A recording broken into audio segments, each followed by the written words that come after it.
my producer Colton, who travels with me when we are on the road, young Colton.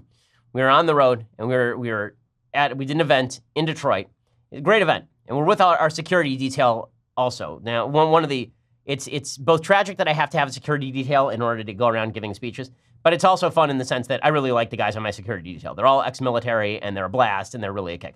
So we go to this event in Detroit, great event at a church. And afterward, there are a bunch of off-duty police officers who are there, who are fans. And one of them says, okay, I know you need to get to the airport. How about we give you a police escort? And I said, okay, sure, sounds great. So this female police officer jumps into her car and we're cruising down the highway toward the airport to get on our flight. And she's got her lights on. And suddenly, behind us, pulls up another cop. And this other cop pulls us over. And we were like, okay, so why are you pulling us over? And the first thing he says is, because you're following a police officer. And we were like, well, right, because she's guiding us to the airport. And he says, really? That's her? She's guiding you to the airport? Yes, she's giving us an escort to the airport. And he says, well, your brights were on. Like, no, our brights were not on. You're just making that up.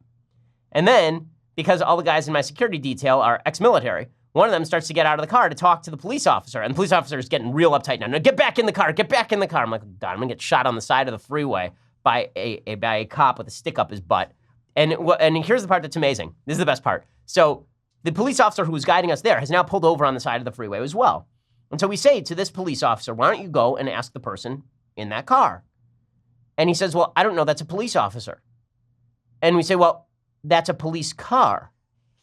And this officer says, well, you know, there are people on our force who go home at night and, you know, they build police cars and they just ride around in them. Now, number one, that's not a thing. Number two, if that's happening and you're posing as a police officer, that's a crime. So if you actually think that that is a person who has built a formal police car and is driving around with their lights on off duty, shouldn't you go arrest the person doing that, 10 feet in front of us and not bother us?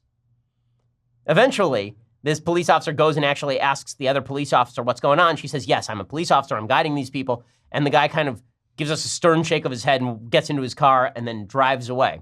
The reason I tell this story is, as you know, on the show, I am very pro-police officer. I think law enforcement does an amazing job overall in the United States. I love police officers. I defend police officers. I'm one of the biggest defenders of police officers in America. The reason I tell this story is because one of the narratives you hear a lot is that police action, when it's bad action, is a result of racism. Something bad happens to a black person, it's automatically the result of racism. I am here to tell you, there are some police officers who are just doofs. I don't know what this guy's name was. I don't know his badge number. I wish I had it. Okay, but this police officer was a doof. He was a doof.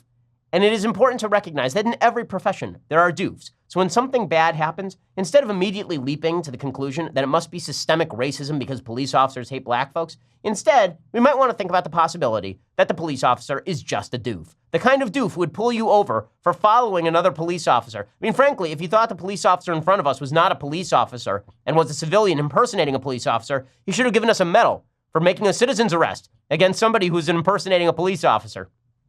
It was just insane. It was really funny. Our guys, one of the guys was like, well, we were kind of behind the other police car when he pulled over to talk to the second officer. He's like, should we pull up? And I was like, no, just sit still. Okay, this guy is super jumpy. I really don't want the headline tomorrow to read, Shapiro and security team shot to death by officer for following a police officer to the airport in a guided tour. It'd be a long headline, number one, and number two, that's a bad way to go. So that's my crazy story from this particular troop. Okay.